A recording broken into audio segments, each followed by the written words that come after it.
Another week, another Monday, another chance to be able to change your life, change your career, change the situation that you're in, and just better yourself. That's what we're all about here on I Could Never Be on the Popcorn Talk Network. And today's guest certainly has an incredible experience in Hollywood, has incredible just experience in general, 20, 30 plus years in the industry, and the things that he's done and the shows and the movies that he's been a part of, but also just the lessons that he's able to share. We start out with that advice for a better life. And today that is that your reality is not necessarily your destiny. It doesn't have to be the same. A lot of times when you're in a situation, you're thinking, well, this is it. This is my destiny. This is what I'm just destined to be in this situation forever. If you're coming off maybe a failure, you're like, I'm destined to fail. I'm destined to fail. But that is not true. Your reality and your destiny do not need to be the same things. You can make a change today. It will impact you as soon as you make that decision, and you will be on a brand new path that can be and will be your destiny. Today's guest certainly lives in a alternate reality on his current show, that is Saru on CBS's Star Trek Discovery, which just got picked up for a third season. It is currently finishing up season 2 right now on CBS. An incredible show, but man, the projects that he's been in, you've known him from The Shape of Water, you've known him from Hellboy, Pan's Labyrinth, Hocus Pocus, so many multiple just movies and TV shows, and he is an even better person, and I can say that because he's a dear friend, and I'm just so excited to just talk with him about his career, talking about his life. Please give a warm welcome to Doug Jones. Oh, is that me we're talking about? That's you! Oh, hi. Oh, Dougie. That's exciting. It's exciting. Thank you for that lovely introduction. I can't live up to that. Will you speak at my funeral, please? I'm just saying.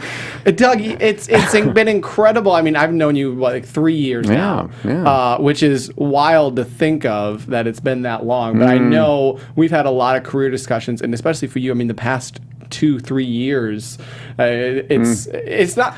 I don't want to make it sound like your projects have been like incredibly better the last, 2-3 years, because you did so many amazing projects. But I feel like if from a world standpoint, of like people knowing and being like, oh, Doug, and like The Shape of Water really put you on the map for like the mainstream. For you, the last 2 years, I mean, what has that been like? Of just everything, doing press all the time, traveling different places. I know you're traveling like every month for it in a new place of the country, in a new place of the world. It's been a lot. Yeah, the last couple of years. Yes, I've been acting for 33 years, and in that time, done a lot of huge projects, but I've been kind of the guy under a lot of rubber makeups, right? I've been Creature this and Alien that and Animal Man hybrid this or that. So that doesn't really land you on the cover of magazines very often, right? And I was okay with that. I was actually getting to a place where it's like, I love the anonymity. I love going to Starbucks and no one knows who I am. That's fine. That's great. Yeah. And then, and as I'm aging, I'm in my late 50s now. It's like, don't I look great, by the way? Thank you. Thank you. Thank you for saying that. It was so unprompted too.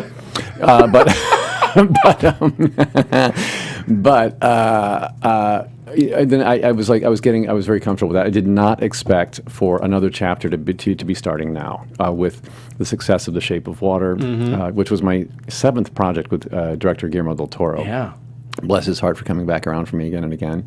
And then getting cast in the new Star Trek series, Star Trek Discovery. That all happened within the same year. And so this series started airing in September of 2017, and the movie came out in December of 2017. So it was like whoosh. Everything. So press, and this face getting attached to my... And a lot of the press pieces that were done on me last year weren't just he's in The Shape of Water or he's in Star Trek. It was, this is what he's currently doing, but here's the entire career he's had. So they would drag in my entire 30-year career to every interview that I did. And that's what has generated more getting stopped in airports and malls now more than ever before, which is great. And that's something I want to talk about, further in this interview is like it's the foundation that you laid, when at the time you might not know it's like that's the foundation. Whereas like you said, in the last year, when someone's coming to you and they do a piece and it's not just on this, it's about everything that you've done and the culmination. Leading up to this. Yeah. Right. Where a lot of times when you're building that foundation, it can be like, well, what am I doing? No one's seeing this. This is not getting watched. No. Dougie went through lots of downs, dips and valleys over this last 33 years. It can't all be good. You know what I'm saying? Well, congratulations again, though. I want to talk Star Trek of getting picked up season 3. Yeah. Which is fantastic. Very, very, very good news to hear. Yeah. So you play Saru, which is a new character in Star Trek. A new species. New species, That's yeah. right, yeah. And so we're now, a season and a half in. You filmed, I'm sure, all of season 2. Are you getting comfortable? Was that hard maybe initially to be like, I don't really have anything to go off of, or was that exciting? Exciting, yeah. When you're going into a Star Trek franchise series, you are going into a legacy. Legacy. Right, with a huge following and audience already. And if I was going in as an alien species that has already been on film before and already been established, I would have a lot to live up to, and I would have to study and make sure I'm getting that species right, because the fans will know. The Star Trek fans will know if you're getting anything wrong. Yes. And God love them for that. But for me, being a Kelpian, it's like, oh, well, no one knows what a Kelpian is like. I can create this. And so I've had the pleasure and joy of and the ease of being able to create my own species with makeup artists and writers that have informed so much of this as well. But so I say ease, but it also comes with great responsibility. 'Cause I want to help create an alien species that will have some kind of iconic future. Will people remember the Kelpians as a part of Star Trek lore? With a fist to the heart, or will it be like, oh yeah, that was a grand experiment that went bad? Yes. I don't know. That's the pressure I have, is to make it memorable. In this series, Discovery takes place 10 years before the original series. Right. Did you watch the original series and the other ones? I mean, did you try to learn up on Star Trek, or did you already know? Well, I've been what we would call a casual fan. Yes. Right. Yes. So I'm a channel flipper, and I was born in 1960. Remember, I'm an old fella. So the original series started in 1966. So that means I was a little boy in my living room watching the original series on network TV with my family. So it's been a part of my life for all of my life.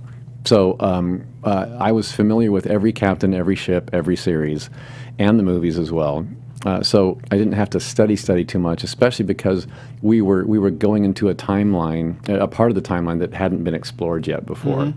So we come after the series Enterprise with Scott Bakula as the captain, and before the original series, about 10 years before. So we're in that niche, that time that hadn't been explored yet. So that's the writer's job, to really make sure that we honor what happened before us and we honor what happens after us, so that it can stand. If you're watching the original series, we don't do anything to negate what happens later. Yep. Right. So that's their cross to bear, and they've been doing a really good job. Because again, the audience will know and call it out and be like, "Well, absolutely. This wouldn't work." Right. The canon gatekeepers are very, very adamant about that. So, again, bless them for that, because I've never been on a show that has this much ownership by the fandom. They really feel that they own the series. In fact, when we were announced in the show, and when we've gone to a couple of Star Trek specific conventions, like Star Trek Las Vegas or Destination Star Trek in Birmingham, England. When we're on those at those conventions, the fans will say, "Welcome to the family," right? So when they're welcoming me to their family, it's like, okay, big. I see. So it's been an established thing that I am. You have to prove yourself. You're the weird country cousin until you prove yourself. I want to say, like, you and everything that you have built your career on and thriving, of wearing the makeup and wearing the prosthetics, like that. It totally suits you to play Saru, where you're going through the makeup every day, and 5-inch heels and the hoof boots. Yeah. Well, he's quite a design. They're actually playing on the tall and skinny. Being as tall and skinny as I am, that's been part of my career.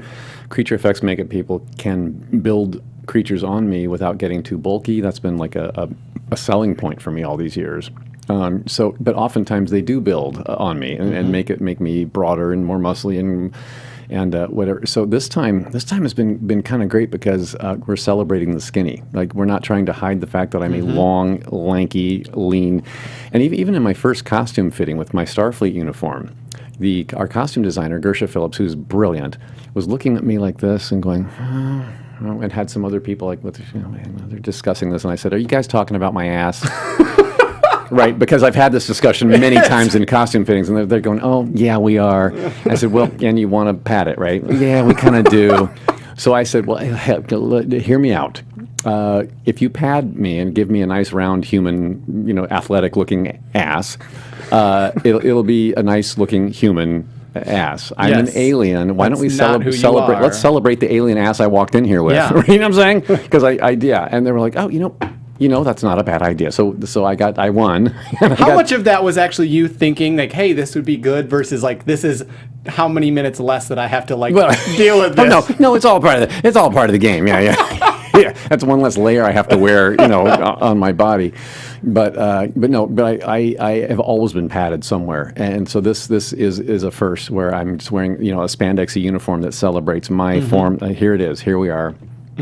And I used to be ashamed of my skinniness. As a boy growing up in the Midwest, if you're not muscly and athletic, then it's like, oh, you will be made fun of. So I was a distance runner. I did my best, but I never liked my own image in the mirror. But when I had moving to Hollywood land and being like, all of a sudden you've got agents going, oh my gosh, you're just this is beautiful. And the first creature effects people I had, they loved my long skinny neck, which I was made fun of relentlessly for in high school. I was called an ostrich or a giraffe all the time. Now I've got people saying, gosh, your neck is beautiful. Never did I think I would hear those words, right? So it's taken me decades, but I'm at a place now where I can look at myself in a mirror stark naked and go, not so bad after all, okay? People love me. Love me. No, I don't. The important part was that I love me now. Absolutely. Yeah. And your mask, how long does that take? And I think you told me there's a new mask for every day. Yeah, we have a new prosthetic piece every day that goes on me as Saru in Discovery. Now, the answer I'll give you is that makeup takes months because there's so much craft and work goes into it before it gets to me on the set. That means someone is sculpting the original. They're running molds of that, the pieces that I'll wear every day, and they're painting each piece every day. They're pre-painting them. So by the time those pieces get to me and my makeup artist on set, that process takes about an hour and a half. They got it down to an hour and a half is nothing. Which sounds like a lot, but for you and the things that you've been through. Yeah, I've done through 7-hour makeups before. So this is really kind and gentle because they do so much pre-work ahead of time. Yeah, so I'm very proud of the makeup team at Alchemy Labs, and my lead makeup artist James McKinnon is just an ace on set with that too. So that's incredible. Before we get too far, I do want to shout you out on social media if you guys are following this and want to follow Doug after the show at actor Doug Jones on all Twitter the socials. and Instagram. And Twitter. You said you're on Tumblr. I'm on the Tumblr. I'm on the Snapchat. Snap. Yeah, I know. I'm all actor Doug Jones. You can find me on all of them. I'm on the LinkedIn. You're on the LinkedIn. Yeah, and the Facebook. Sure. Yeah, sure. I do it all. You do the Reddit sometimes. Ask me. You've done those. I've done the Reddit AMAs. Yeah, I have done. Incredible. Sure. And then we're so thankful to be here on the Popcorn Talk, which is at the Popcorn Talk on Instagram and on Twitter. And you can follow me before and after the show at the Only MC on Instagram and on Twitter. And you might be watching live on YouTube. Ask questions if you are. But if you're watching later, you can certainly watch and listen along as a podcast on Apple or wherever you get your podcast. Certainly go comment, like, subscribe, tell a friend. We're all about just spreading some positivity. That's the whole point of this show. And please say nice things. And please say nice, especially about Doug. You can say something bad about me. Yeah. But so that is something. I joked before the show. Is there anyone, do you think, in Hollywood that actually does not enjoy working with you? Because you are, and I can say this, you are the nicest person I know. No, and it's not And I know true. you've tried to build your career on that too, though, of just being the guy who's, yes, I can do that for you. Yes, Well, sure. Thank you, by the way, for all of those images that you have of me. I hope to live up to them one day. Give me that $10 afterwards that you promised. The $10 I promised you. He's cheap, folks. It doesn't take much. I could have doubled that easy. But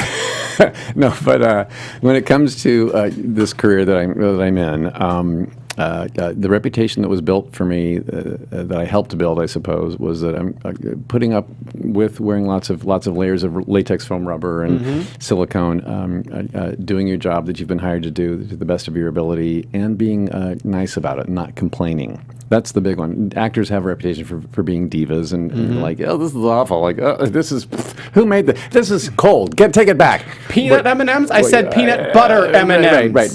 Right, whatever. So that's the reputation we come in the door with. And if you're not that, then everybody thinks, oh my gosh, he's exceptionally nice, which is sad. But but thank heaven, that's the reputation that came with me or grew up with me then. Mm-hmm. So part of the referral process is, yes, he's tall and skinny. You can build on me. He's got a mime background, so he knows his body from head to toe. He can perform this character for you, and he's really nice.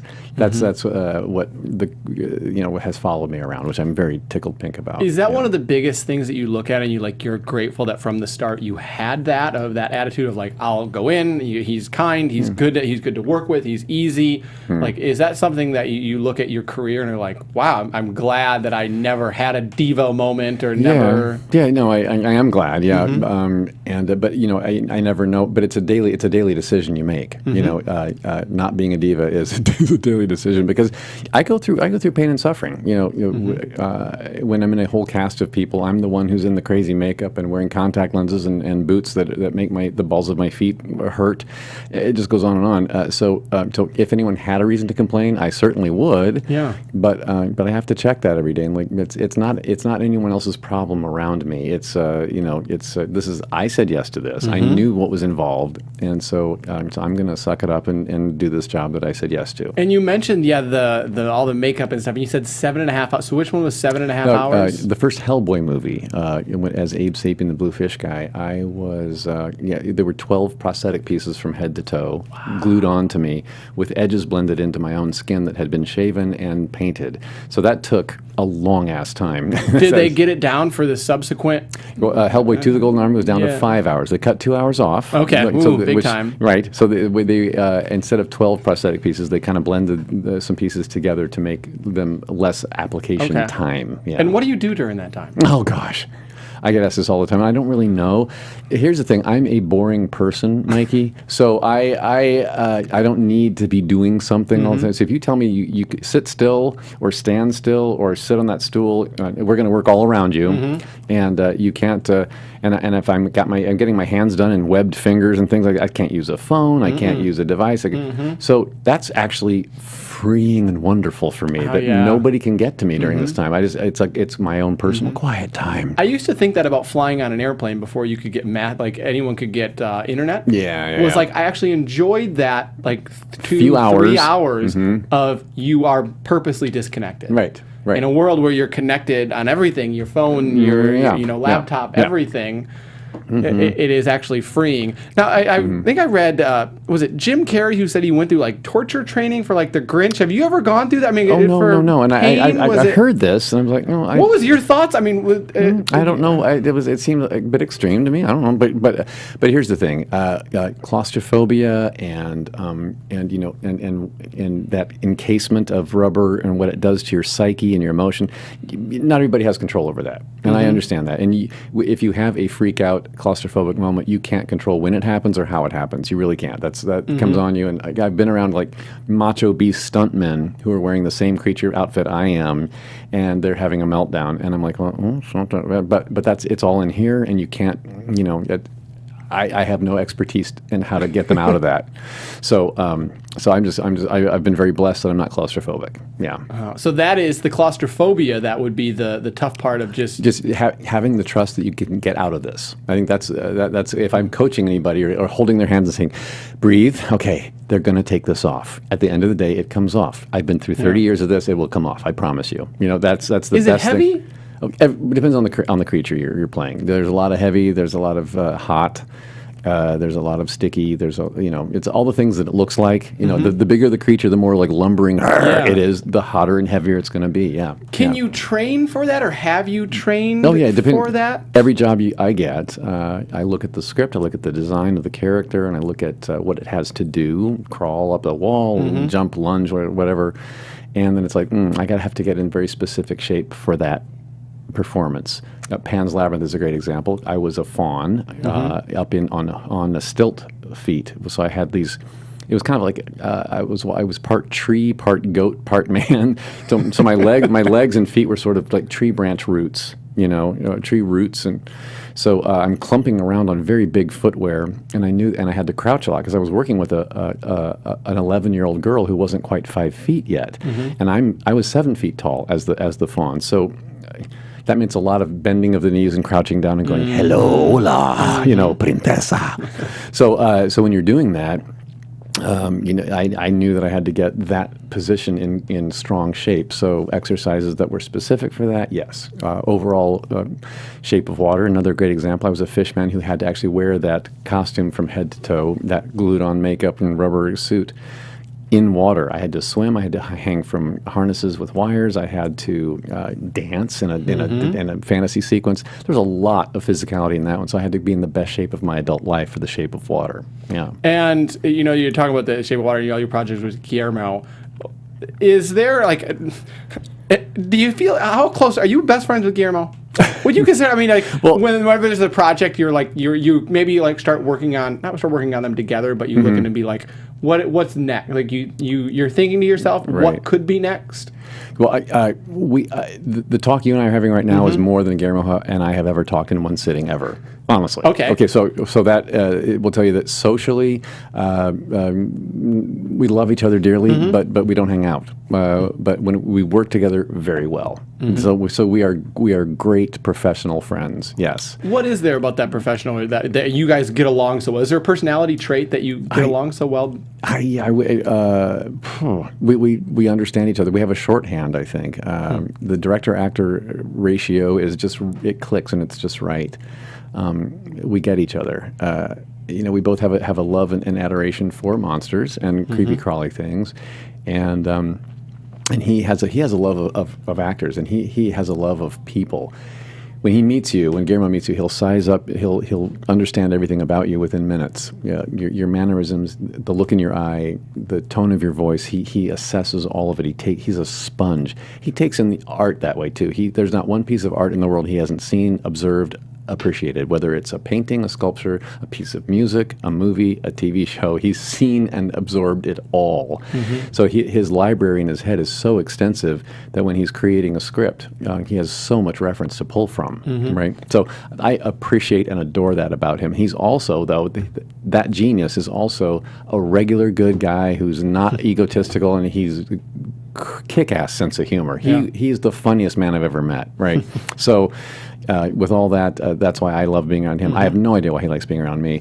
He said he's told people before that Doug Jones, he's so nice. In fact, he's too nice. He's the kind of nice that has dead bodies under his porch. That's what he said. So he's accused me of being a serial killer. I don't know. Well, you keep your friends close and your enemies close. So I guess if that's what he's not next. Sure. Where did that niceness come from for you? You grew up in Indiana. Is that an Indiana thing? Have you always been? I'm going to attribute the Midwest for a lot of that. Sure. Okay. If you think I'm nice, then I'll say it came from the Midwest in general. Yeah. Good, strong family values back there. Good Christian household I grew up in. Mom and dad were just very, very stand-up people of integrity that I look up to. They're both gone now. But they live in my heart, and I want to live a life that would make them proud. Was acting a hobby growing up in Indiana? Yeah. I was in high school. I was in anything that was on stage, whether it was a pep rally skit or a fall play or the spring variety show, whatever it was. Right. I was on the stage. I was kind of known as drama club guy Doug. The tall, lanky, goofy guy that does all the funny parts. With the giraffe neck. With the giraffe neck, right. Going from Bishop Chittard High School in Indianapolis to Ball State University in Muncie, Indiana, I was a radio and TV broadcasting major and a theater minor. So not only did my coursework take me there artistically as well, but also all my I was in plays, and I joined the mime troupe in college, and this is where I took a left turn and went a direction I didn't know was coming. When you join a mime troupe, you now are telling stories without using verbal dialogue, and you're using all this visual artistry, and it kind of woke my body up to communication is from head to toe.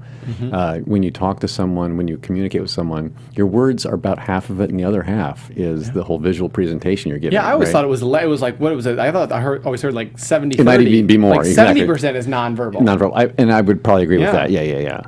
Because the tone you give your words is completely different. It can change the meaning of it. So. so the mime thing background was really, really crucial, and I had no idea what it was preparing me for, the future I was about to have. And I also was, I auditioned for and became Charlie Cardinal at Ball State University. I was the mascot for the basketball team. Yes. So that was my first costumed character, was a big, giant bird on a basketball floor. Which is crazy too, because I'm sure a lot of people who are watching this, listening, know you, but like you are already a tall guy. Like you said, you're 6'3". 6'3.5". Yeah. So anytime you're in an outfit or attire, like we're talking about Star Trek, adding 5 inches. I mean, you're 6'8", 6'9". Then Right, yeah, I'm 6'8". anytime you're in costume, you're big. So Yeah. like the cardinal thing, I'm sure was exactly the same way. Yeah, he was a tall, skinny bird. My bird legs were perfect for that. I wore yellow tights. It looked fitting. May I say that? Absolutely. When did you move to LA? March of 1985. Was that always like when you were in college, like I want to move to LA to do acting? Before college, when I was watching TV and movies when I was a kid, I was like, oh, one day I'm going to get out to Hollywood and I'm going to be a movie star. Yeah. So I had dreamed, every time I saw the sunset from Indiana, I would go, oh, it's setting in the west. California's there. Oh, wow. I did. Yeah. I was quite a big dreamer back then. Yeah. What was it like when you first moved to Hollywood? Was it everything that you thought of, the grandiose of LA? No, because the excuse of moving out here was I just gotten married to Mrs. Laurie, and by the way, we are about less than a month away from celebrating our 35th wedding anniversary. Wow, congratulations. Crazy, right? I know. Congratulations. But we were married less than a year when we were making that drive across the country with, a broom and a painting in the back of our Thunderbird. Yeah. We're driving across the country, and we ended up here for me to take a job at a bank as a management training operations officer kind of a thing. So it was a 9-month training program, at the end of which I would have held a wad of keys and supervised a line of tellers and been responsible for the vault. That's operations. That's exactly.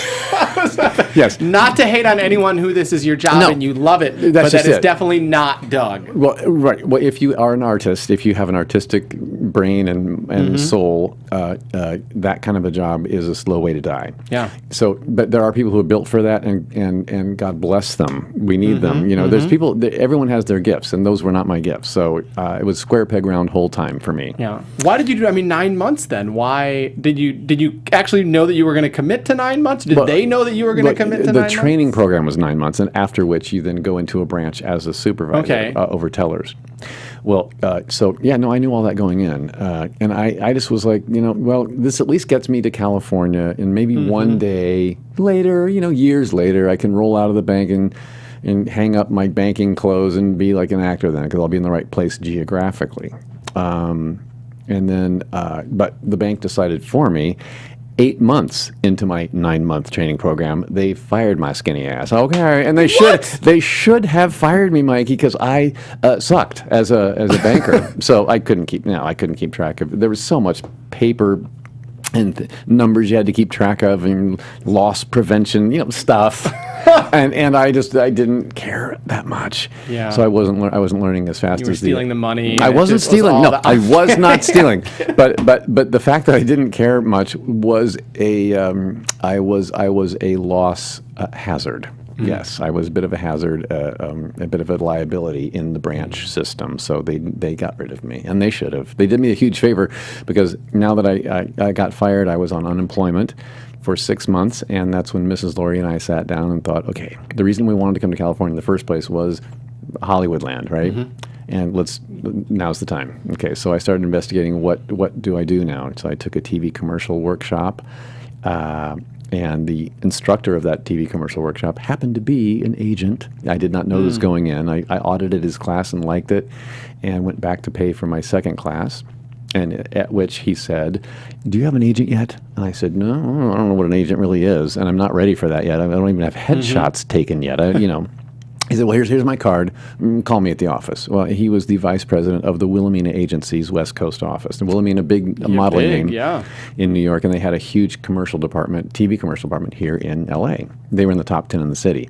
So to hear this is like, what? So I just fell into his lap, and thank heaven. So I did call him at the office. I went in and met the other agents. We all fell in love with each other, and I started going out on auditions within months. Yeah. So that, I feel like in that 6 months, you're talking your unemployment, and it's like obviously you're not having much income come in, and you said, oh, I went to this workshop, and then I did another workshop, and I feel like I look around and, people, it's hard, I imagine, because workshops cost money. They cost money, right? And this was a cheap one, thank heaven. It was $25 a night, and I only did once a week, so it was $100 a month. How did you livable. Determine what was doable and like what was worth the investment? That's tough to. I don't know. Well, we didn't go. Mrs. Lori and I have never lived in debt. If we have credit cards, we pay them off every month. So that means we don't charge more than we can afford to pay off that month.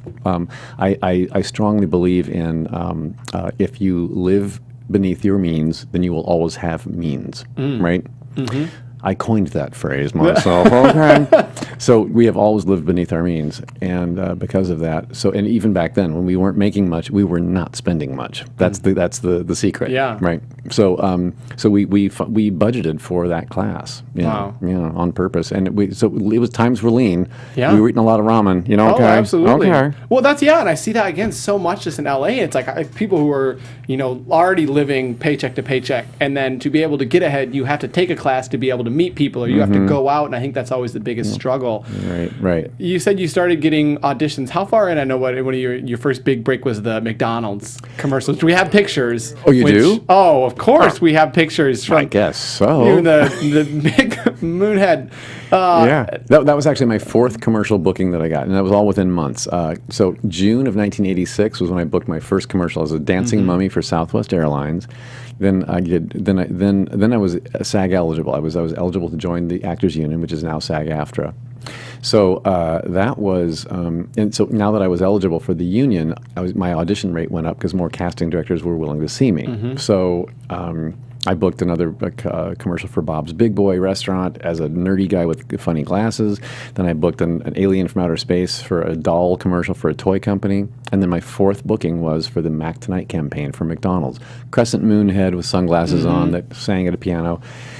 Wildly popular commercial campaign. Yeah. Started here as a regional spot in California, went nationwide, and then went worldwide, all from December of 1986 until the summer of 1987. And then it continued airing. So it was on for 3 years. So we did 27 commercials within a 3-year period, bought my first house, and I was hooked on the acting thing. Well, because I think for a lot of people, they look at, it's just a commercial versus just versus a TV show or movie, but commercials are big in acting. Well, Well, and now we're in a new world now where the TV commercial business is different than it used to be. There's more non-union being done now than there are than union. That's been a shift. And where those commercials play is also, because when I was started, they were on TV, network broadcast TV and syndicated TV and local channel TV, but wild spot purchases. Now you've got the internet, you've got you've got ads on streaming services like my show Star Trek Discovery is on CBS All Access. You can buy it with or without commercials. So, there's gazillion platforms where these all play now. So Apple just launched another one today. There you Apple go. had their Apple News. There you go. Yeah. Okay. And so, and YouTube has ads playing on them before and after videos, whatever, during videos. So it's a different world now, and so the pay structure it's like the advertising money is being spread out across. So you can't get rich off of one commercial anymore, I don't think. But talk about the ups and downs of being an actor, because a lot of people think, once you made it, and you're automatically on that tier, and that is not the way it is. I mean, you have to keep making it every day. Every next gig you get, you got to make it again. Yeah, you can never coast, never relax into it. People have asked me, like, how did you know when you had made it? And I said, I don't think I have yet, because if I ever let myself think that I have made it, that sounds like a plateau. That's a place you land. And I'm still running. I'm still running up this hill. I don't want to plateau yet. maybe now again, my next birthday I'll be 59, so maybe I will plateau soon. I don't know. I'll know when I get there. But that's an attitude thing. That's not a placement thing. That's an attitude thing of just you're never settling and never coasting. Right, and every role that I get cast in, I want to make it fresh and new, and I want to make him different than other characters I played before, and I want to I want to keep learning and growing and improving if I can. I want to be the best actor. I want to outdo the last job I did if I can. Yeah. How many multiple stretches of no work? Over the year, over 30 years, there's been a lot of them. Yeah, where 3 months will go by and I'm like, oh, okay, this is getting. So I've gone to the want ads and looking for the classifieds, looking for okay, what job could I do if I wasn't an actor? Anything stand out? Oh gosh, no. You saw that bank again, and you just no, the bank job, no. But I will tell you this: if I was not an actor, I would have gone maybe into the medical field, maybe nursing, because nurses are more hands-on, and I do love the healing arts. Yeah. I could see you as you're so good with people, and you're such a people person. So I could definitely see that people person, and with kids. You're a ray of sunshine, Doug. And so see the love right there. Thank you. Yeah, for real though. How did you first meet Guillermo? Guillermo del Toro. It was. Because of the creature effects makeup world, because once you get established in there as an actor who again, that reputation, he wears a lot of crud on his face and body, he moves well in it, and he does not complain while doing so. So that reputation got me known throughout the creature effects world. Well, in 1997, the movie Mimic was being made, and the creature effects house that did the giant bug guys in that, the insect guys in that, Rick Lazarini's shop, they were doing reshoots for the movie after it was filmed in Canada. They're doing reshoots in LA. Who do we know that's tall and skinny? Because the tall, skinny Canadian guy, we can't he'll have to fly here. We'll have to get him a hotel, work visa. Who do we know that's cheaper here in town? Oh, hey, let's go get out the tall, skinny Rolodex. And Doug Jones comes up, right? So that's the call I got one afternoon. Hey, Doug, I got your name from so-and-so, and are you free to do a night shoot tonight? So that was, I'm out of work actor. Yes, I'm free. Yeah. So let me check and yes. So I down. So cut to that night at 11 p.m. I'm on the top of a 3-story brick building with a rain machine hitting me in a bug costume face thing with a trench coat that was sort of made out of wings. So it was a man-looking insect, hence the name Mimic. So. And that was being directed by director Guillermo del Toro. It was his first American movie. He had been established in Mexico before this, and this is his first American film. And it was a big budget Hollywood film with, I think it was at, I forget, the 20th Century Fox, I think. And they ended up liking what I did that night, and had me back for 2 more days of these reshoots, pickups. It was only 3 weeks before the movie opened in theaters, so they had to rush this quickly. So my second day working with him was on a green screen indoors, and lunchtime comes, and he sits across the lunch table from me, puts his tray down and says, and his chin goes into his hand and goes, "So tell me everything you've been in before."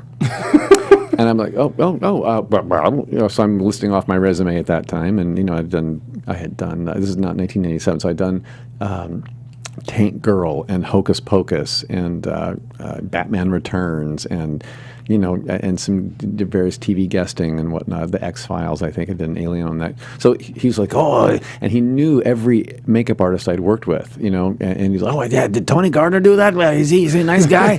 So we're kind of like we're 2 12-year-old boys going, ooh, monsters are cool. So when you're having that kind of a talk, it's like you remember each other. Yeah. So he said, do you have a card? So before lunch ended, I gave him my little business card, which was had my phone number on it and a goofy drawing I did of myself. And he kept it in his wallet. And then 5 years later, he was prepping for Hellboy, the first Hellboy movie.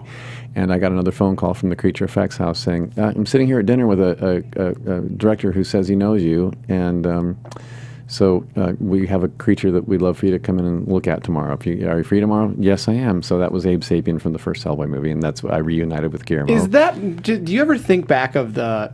People call it circumstances, but do you view that as not circumstances, but luck? Luck. Do you view that as luck, or do you view that as this was in the cards? This was. Yeah. Well, it's like what they say. Luck is when opportunity meets preparation, right? Yeah, and I believe in both of those things. Opportunities will come. Are you prepared for them? That's the question. Yeah. And some people look at that as, oh, you're so lucky. Well, no, you're probably prepared, and that's a good thing. And you made wise use of the opportunities that you were given. Do you remember for that? When you got that call, were you working on other things at the time? Were you in a period?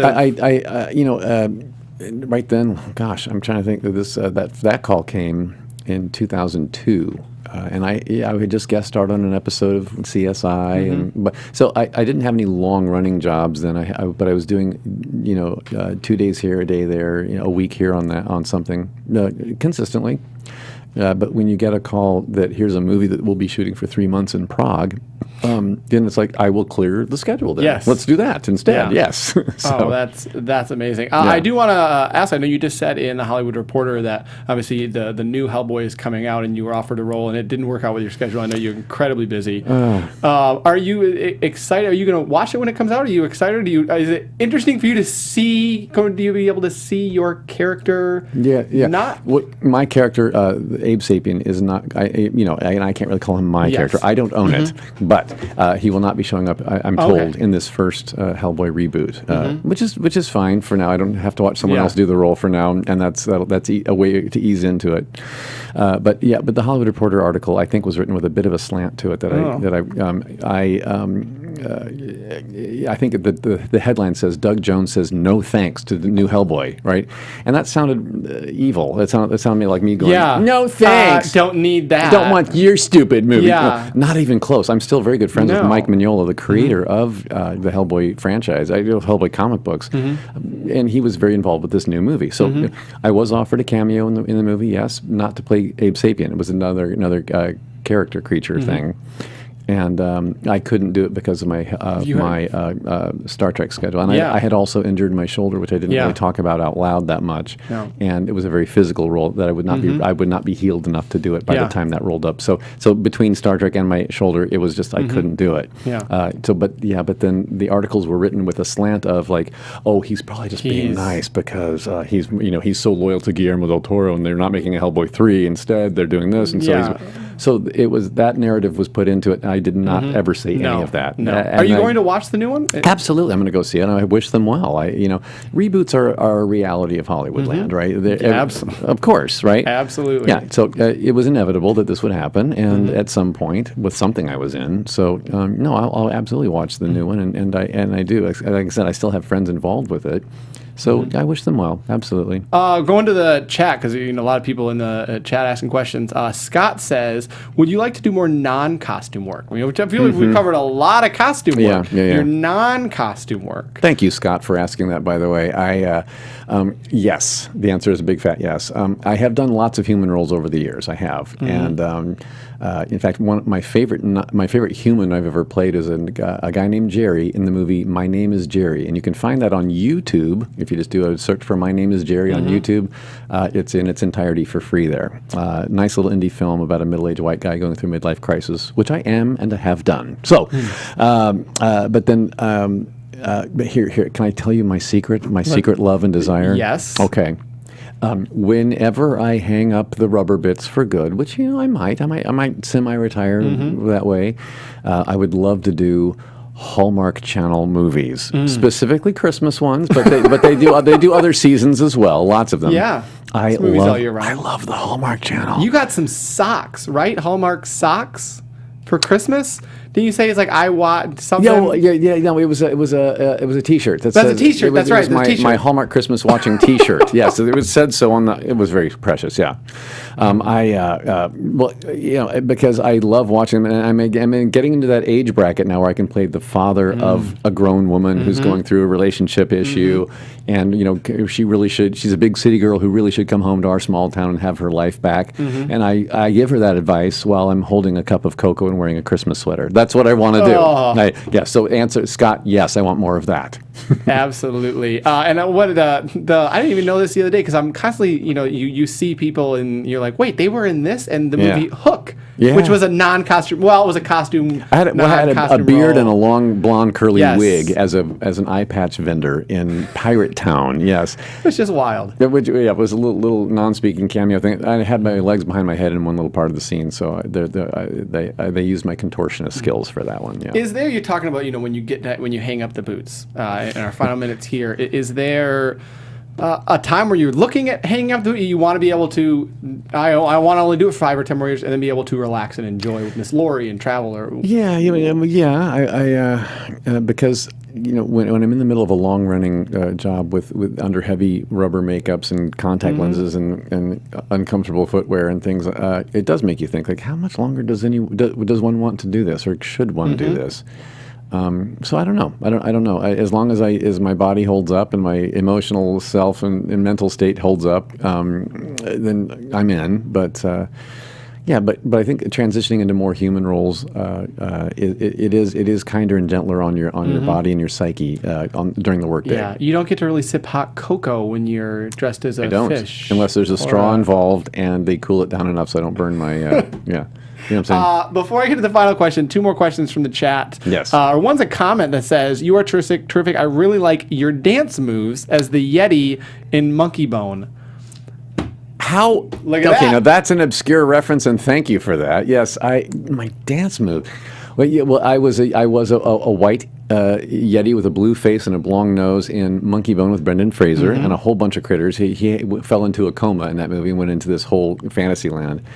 And the dancing, because I was in a ticket booth for a Nightmare Theater in that coma town, and then there was a party scene where I was dancing. So that's you had to keep your eyes open. For whoever you are, we must have history. Thank you, Herb. Thank you, in the chat. Herb. Okay. Literally, that's his name. Thank you, Herb. I meant to say Herb. thank you, Oh, yeah. Herb. No, but thank you, But I Herb. imagine his name might be Herb. And then the final question before we get to our last one is, are people disarmed by your niceness, considering the roles that you play are very, obviously, you're playing these big creatures and aliens. right. And like, Yeah. when people meet you, are they disarmed by that? I do travel the convention circuit when I'm between projects or have some downtime right now between seasons of Star Trek Discovery. I'm doing more convention appearances. You were just in Europe. I was just in Dublin, Ireland for a Comic-Con. I was down in Sao Paulo, Brazil for one there. I'm going to be in Italy for a con in May, and this next weekend I'm going to be up in Longview, Washington at NanoCon, if you want to look that one up on the Webernet.